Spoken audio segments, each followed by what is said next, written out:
Hello viewers, খুব সহজে আপনি কিভাবে ইমেজ থেকে টেক্সট কপি করবেন তা আমি আপনাদেরকে দেখাবো। প্রথমে আমি আমার ইমেজটা ওপেন করব। এখান থেকে উইন্ডোজ শিফট এস প্রেস করব। দেন এখান থেকে আমি টেক্সটগুলোকে সিলেক্ট করে নেব।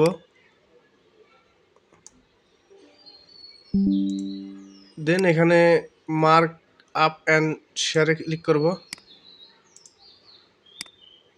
দেন এখান থেকে টেক্সট অ্যাকশনে ক্লিক করব। দেখুন উপরে লেখা আছে কপি অল টেক্সট, অথবা আমি বাই ডিফল্ট আমি যতটুকু দরকার ততটুকু আমি টেক্সট কপি করতে পারবো। আমি অল টেক্সট কপি করলাম। দেন আমি এখানে একটা নোটপ্যাডে পেস্ট করে আপনাদের দেখাবো। এই যে দেখুন হয়ে গেছে খুব সহজে। এইভাবে কিন্তু আপনারা ইমেজ থেকে টেক্সট কপি করতে পারবেন। আপনারা ফোন থেকে কিভাবে ইমেজ থেকে খুব সহজে টেক্সট কপি করবেন, প্রথমে আমি প্লে স্টোরে প্রবেশ করব। এখান থেকে সার্চ অপশনে আমি লিখব গুগল লেন্স।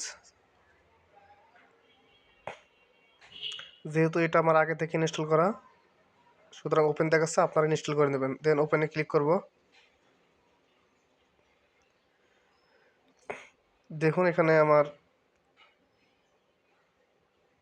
অ্যালো ক্লিক করবেন। এখানে আমি আমার ইমেজটি সিলেক্ট করলাম, ডান দিকে ক্লিক করব। দেন এখানে আমার ইমেজটি এসে গেছে, আমি ইমেজের উপর ক্লিক করব। দেখুন এখানে আমি যদি সিলেক্ট টেক্সট দিই তাহলে সবগুলো আমার সিলেক্ট হয়ে যাবে, কপি করতে হবে। এবং আমি যদি বাই ডিফল্ট কোনো করতে চাই তাহলে আমি ওখানে ক্লিক করে ড্র্যাগ করে নেব।